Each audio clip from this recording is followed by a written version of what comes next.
really never seen a fight break out. I just see people, I have seen people just, have a little too much of the sauce, but, nothing violent or anything like that, but just having a good time. And that's just, you feel very, very safe there. So those are two places I go to. Plus downtown, they have a lot of good eateries down there. Basically good burger joints and good steakhouses and whatnot. And it's not far. I don't suggest you walk there, but it's not far. Maybe 2 miles outside the track. Easy parking, and it's just a place to go. When you get away from the track, and it never fails that anywhere you're in Saratoga doing a racing season, that they're going to be talking about the track. You can go downtown and can go into the Burger Fi or any type of eatery, Old Bob Bryant's, and then people are going to be talking about horses. So it's a good thing. It's very, very, like I say, it's very, very refreshing to see. And I know this year with everybody coming back, it's going to be something that, we missed, and it's just going to it's going to bring the smile to everybody's face.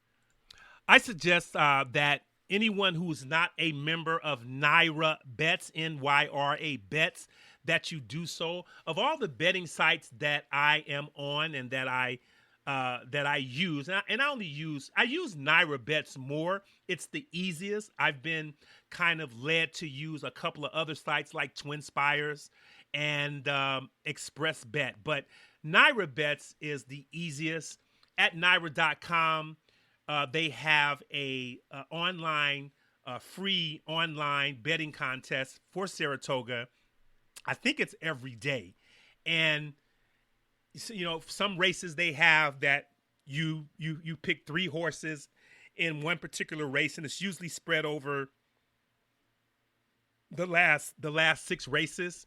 And so you can pick, whatever the contest calls for that day. You're picking 3 horses in a race, and then they, whatever the mutuals are, they put those 3 horses in exacta, and then you get $5 or across the board on whatever they pay. And then other days you're just picking 1 horse, and then whoever wins, is the winner for that day. They'll post your name up on the board. I've won twice in the past. You get a $50,000 Nyra points, which equals $50. And so as you bet, like any other betting site, you get points as you go along. So it's a very cool contest. I just play it. It's free. It does no skin off your back. It doesn't. You don't really even have to handicap it. But if you do, just pick some horses, have some fun, and watch yourself on the leaderboard. That's what I do. Like I said, I've won it twice before. My name is Saratoga Ken, Ken. That is my name on the leaderboard, and hopefully you will see it there at least once during this 2021 meet. Now, betting, as far as betting is concerned, as I mentioned before, a lot of millennials. I have a good friend who's a Saratoga Springs resident, and he bets off his iPad. And, well, I tried that before. It's not fun to me.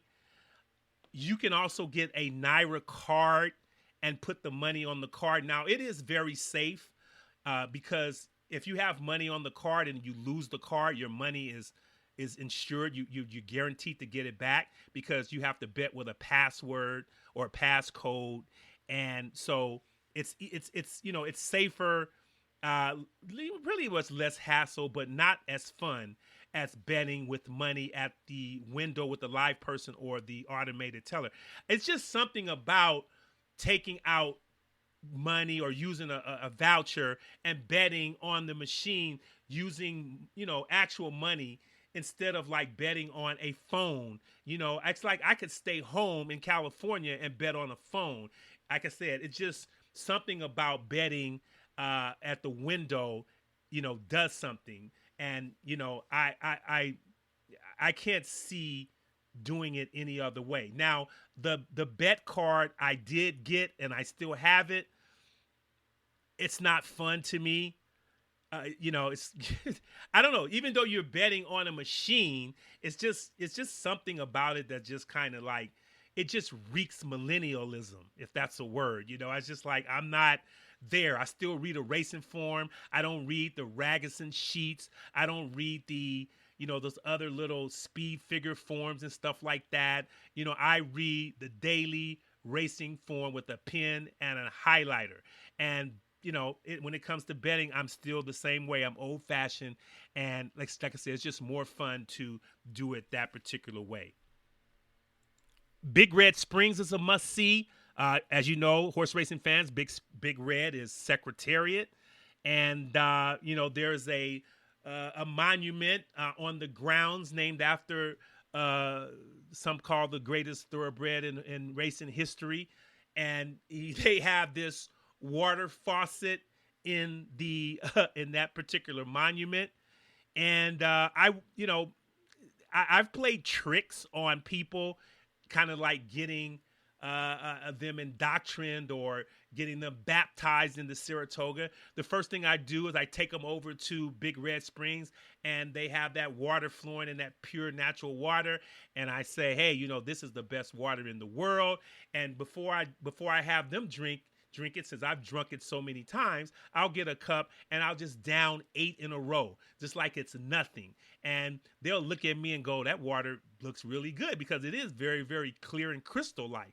And they'll take that first swig of the water, and I don't have to tell you the rest, because I don't want people to listen to this and then be alerted, because you might miss your blessings of getting that thing introduced to you at Saratoga. But it's called Big Red Springs, and it's the water. The water is free, although it's good to leave a tip with some of the the attendants that are there, who may give you a cup, or you can bring your own cup up there and drink as much as you want. Pure, good Saratoga Springs running mineral water.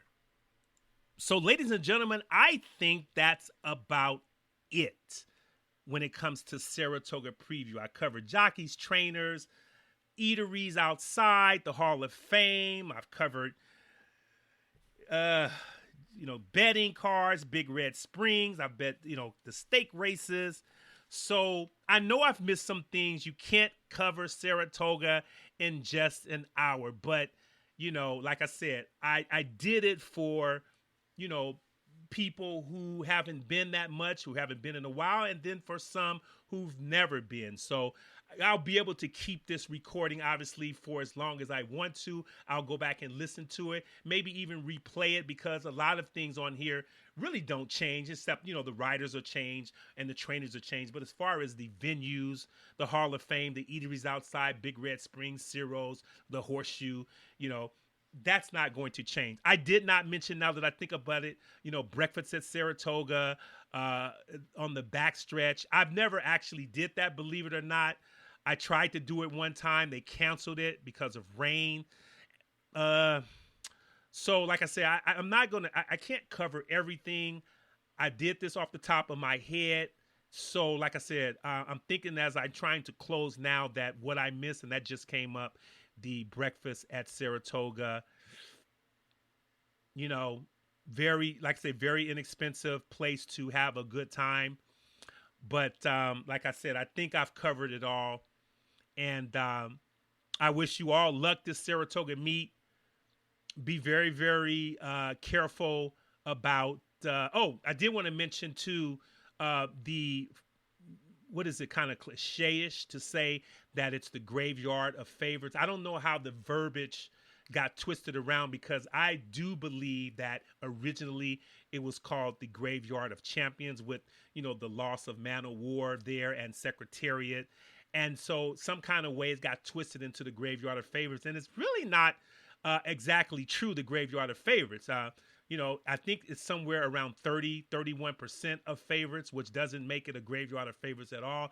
But it's still going to have the reputation of the Graveyard of Champions. As you know, American Pharoah was beaten by Keen Ice in 2015 in the Travers. So that just added to the folklore. I know I've used that word a lot in this broadcast, but the folklore of Saratoga. And I do remember, I was getting ready to say Tom Durkin. I do remember the announcer, his name is escaping me right now, when he made that call in the Travers, and he said that the Graveyard of Favorites, instead of saying the Graveyard of Champions, he said the Graveyard of Favorites claims another. So I thought that was a great tag to a great call in a race where, like I say, Keen Ice beat American Pharoah in the 2015 Travers Stakes. So like I said, I think I'm going to end on that note.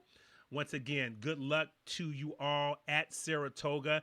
I am planning to go up there on Travers weekend. I usually arrive that Wednesday sometime in the day, and I'll go to the track Thursday, Friday, Saturday, and Sunday before I jet tail it across the United States back to Los Angeles. So get back to me. I think there's an email address associated with this. I'm going to put this up on Facebook, Twitter, and like I said, on my website. And tell me some stories, feedback about your experiences at Saratoga. Thank you for listening to Thoroughbred Ticket. This is your host, Kenneth Moultrie. Have a great day, a great summer at the spa.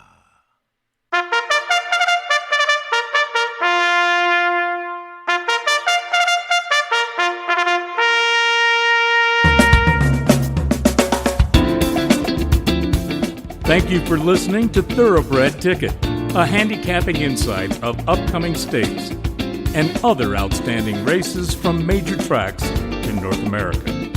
So remember, as Kenneth likes to say, your winning ticket could be a life-changing winning ticket.